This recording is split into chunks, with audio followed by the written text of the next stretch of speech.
Joining me right here on the Rich Eisen Show is one of my favorite people. I did NFL Total Access with this man more than any other human being on the planet. He's a Pro Football Hall of Famer. He's also an outstanding broadcaster calling games for our friends at Westwood One. And we want to talk about his football foundation as well, hopethroughfootball.org. He is Rod Woodson. How are you, Rod? What's going on, my brother? How are you doing? What's going on? I'm doing good. I can't complain. I'm better than I should be, right? That's what we all say. And, I mean, the pandemic has kind of made everybody kind of stir crazy, but I think the silver lining is friends and family means more than we thought it should.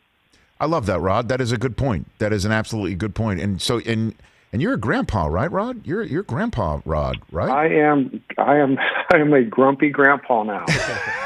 So I used to be a grumpy husband and father, but now I'm a husband, father, and grandpa.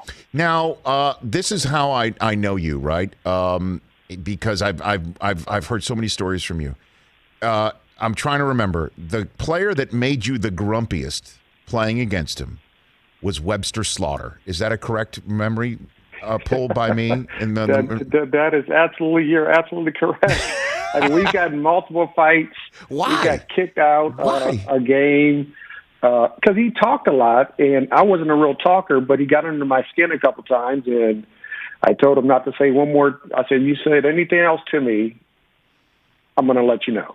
And he said something after one of the plays, and I just hit him. And, 3 days later, on Wednesday, I got a FedEx package envelope in my locker, and I got fined. And I was like, okay, that's the last time I'm throwing a punch in a game. So that was Not worth it. That was it. That was it. So it was a money thing. Well, I threw a couple more punches, but they were low-key punches. What does that mean? What do you mean? What are you talking about? What do you mean low-key punches? People weren't looking, kind of like walking away, just kind of throw it while you're walking away.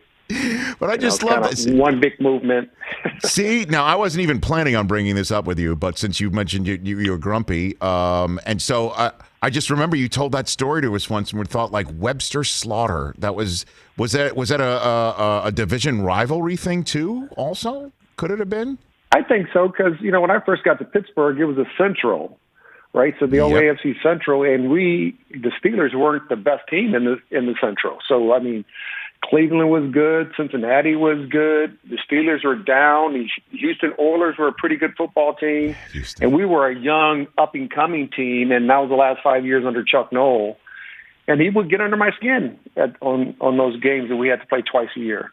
And every single time that it happens all the time on a show like this one where people are like complaining about a call in an NBA game, an NHL playoff game, the NFL, I always use the phrase that you said Chuck Noll would warn you guys about before playing every game about playing better than the ref's ref. And that was that. I say that every single time. You told me that story also on the set of Total Access one day. Yeah, I mean, you got to outplay how the refs ref. And then, when I played, I used to go to the field judge and the back judge, and I'd say, how are you going to let us play? You going to let us hold today? They start laughing. Maybe I get away with a couple holds. If they look at me with a straight face and go, no, then I know I got to play a little bit cleaner. So, but you do have to outplay how they call the game that day because they don't call the games consistently throughout the whole year. So you got to figure it out as a player how they're calling games. If they're calling it tighter, then you got to kind of rein things in. If they kind of let it loose a little bit, then you can kind of be go after it and do some of those penalties. Hopefully you don't get those flags thrown on you. Rod Woodson here on the Rich Eisen Show. Let's talk about the here and now. What do you think went down in that room with Art Rooney II and Ben when they talked about moving forward here? Is it really only about money? What is going on in your old roost in Pittsburgh right now? I think it is. I think Ben wants to be there. I think the Rooneys have made a concerted effort now to keep their older players. Back when I played, they kind of, 10-year, it was kind of like a 10-year limit with the Steelers. And then once you get 10, it was kind of let everybody go. Now they do make a concerted effort to keep their best players. I think Ben wants to be there. I think Ben made a huge difference in what they did last year on the football field. Obviously, they still need some more pieces to the puzzle, but if they can get Ben back for the right amount of money, and Ben already said that he's willing to take a pay cut to come back. And I think the Steelers would be foolish not to have him there because they don't have the future backup quarterback sitting in that building right now in Pittsburgh. So I think bring Ben back, get some, if they can get Juju back or not, get some more speed at the receiving core and find a playmaker at the running back position and upgrade that offensive line. I think they got a pretty solid football team. Well, I got to tell you, man, those last two points that you made right there is what's crucial because you saw what happened pretty much from Thanksgiving on is every defense was sitting on the short routes. Everyone was sitting on that because they weren't afraid at all of a running back coming out of that backfield, no matter if it was Connor or Snell or anybody. It just wasn't even in the thought process of anybody getting behind them or anybody coming from in front of them. It was just sit on those short routes. And I don't know if Big Ben should be held accountable for that or not, but it was a disaster. There's just I think obviously, Randy, the offensive coordinator, he took responsibility, so they let him go. And hopefully the new philosophy is to mix it up. You can't be a one-sided football team in the National Football League, be it all short game, be it all long balls, just be in a running game or all passing. So I think you have to be able to make defensive players and defensive coordinators play on their heels, and if you can do that, then you can win some of those games. Rod Woodson here on the Rich Eisen Show, and I know that it's your job to get in the head of a quarterback, and so I'm wondering if you can help me here. What do you think goes on in the minds of every quarterback that's playing in the NFL right now, knowing that, for the last few years it was like, okay, it's possible for me to catch Brady. I can do that. That it's possible for me in my career to walk away with as many rings as Montana and as many rings as Bradshaw, and I can get in the realm of Brady, if not maybe catch him. That's gone now. I mean, that's toast. It's over. That's what must that feel like to these quarterbacks in the NFL right now? Rich, the only player in the National Football League playing right now young enough that maybe has that hope is Patrick Mahomes. I mean, he's young. They've been there. Most of the players on that roster are under contract. So they have the bulk and the core of that football team together. EB hasn't got a job, so they still have the coaching staff intact. So, if anybody in the league can do it, which Brady made it harder, obviously, right? Yes. He definitely did that. It could be Patrick Mahomes.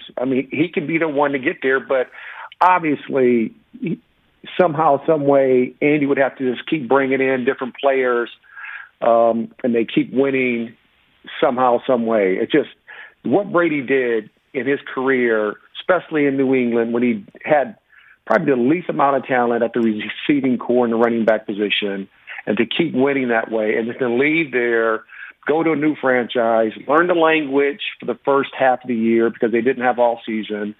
And from the second half of the year on, they were just dominant in the running game and the passing attack. He had a great feel for it, and Bruce Arians let Brady be Brady. And they won a Super Bowl because of that. So what he did, in this 1 year being a champ was just incredible. I never said he was the best quarterback, but talent-wise, and he's not, but he is the best quarterback to ever play in the National Football League. Well, it's incredible, Rod. Your career, and I'll say it for you because you're a very humble man. You're one of the greatest ever to lace it up at your position. You're one of the greatest football players ever, and you have the resume to back it up in terms of, all-century team and things of that nature. And so put it all together, and you played for one of the most decorated franchises ever. You come back from a knee injury in a Super Bowl, point to your knee, as a matter of fact, in that Super Bowl, but you didn't come up on the winning end. You got your ring with another organization, and you played in others. You know how you were in one and got blown out because of a game plan change, I believe, the night before with the Raiders. So put it all together. You know how tough it is. He's won 7, Rod. It's insane when you think about it. It's insane. It's crazy. And he is, when you when you talk about just pure accomplishments of what he did, and it's not all Brady, obviously, but, this is a team sport. But for him to win 7 and, 6 in New England, he goes to Tampa, and everybody was questioning, why would you pick Tampa? They got some players here and there, but why Tampa? They're not going to be that team. And the first part of the year, it looked like that. But then once Brady figured it out, once Bruce Arians figured it out, once Brady figured out what all his weapons were and what they could do and what they couldn't do, man, that offense was just on point. And you just have to take your hat off to a guy like that who can, we had this question at the beginning of the year that, okay, who takes more credit? Should be Bill Belichick right, or Tom Brady? Everybody's asked that question. And unfortunately, it's looking like it was Tom Brady, even though Bill Belichick should get a lot of that same accolades because they went under his watch. I mean, he's one of the best coaches ever to coach in the National Football League, obviously. But Tom Brady, coaches have schemes, but Tom Brady, he turns those schemes into reality. And he, that little when he got drafted in the 6th round, that chip stayed on his shoulder throughout his whole career. And it's just amazing how great a player he still is later in his career. Rod Woodson, Pro Football Hall of Famer, here on the Rich Eisen Show at Rod Woodson26 on Twitter, which is how I saw, your video yesterday about your foundation. You tweeted at me and a bunch of other folks on Twitter, and I just called you up or texted you. I'm like, let's chit-chat about it. Hope Through Football at hopethroughfootball.org. I give you the floor on what this is and how people can get involved. Rod? Yeah, I mean, it's, Rich, I'm a grassroots football guy. It was great being on TV, especially with you. And it's still great calling games for Westwood One. I love Howard Dinneroff, the gentleman who runs it. But helping kids practice or helping our youth practice excellence through football. Everything I have in my life, I got through football. And to give that back to these kids, and really what we're trying to do, Rich, is to get them to change their mindset of I can, I will. We are what we repeatedly do. Therefore, excellence is not an act, it's a habit. So we're trying to get kids to believe in what they see in the mirror, the person they see in the mirror. And the one thing I really like, Rich, that we do with our group, because we bring a speed clinic coach with us. We have a weight coach comes with us and health nutritionist comes with us. We have a recruiter that comes with our group. But the biggest thing I really like that we do is that we talk about concussion and mental health with the youth. And I think that's really important, especially through the pandemic. We've seen more kids take their lives because of being maybe just wrapped up in the house. I'm not really sure. But we do bring that to light, and we're telling kids that it's okay to want help. Just because you want help doesn't mean you're weak. I think people take that for a misnomer. So we want to make sure that we definitely talk about that with our youth players, and then educate the parents on what concussions really are and how that can affect the kids' future. So, but my foundation is I just want to go out there, help the kids. Anybody that wants to help us can go to hopethroughfootball.org.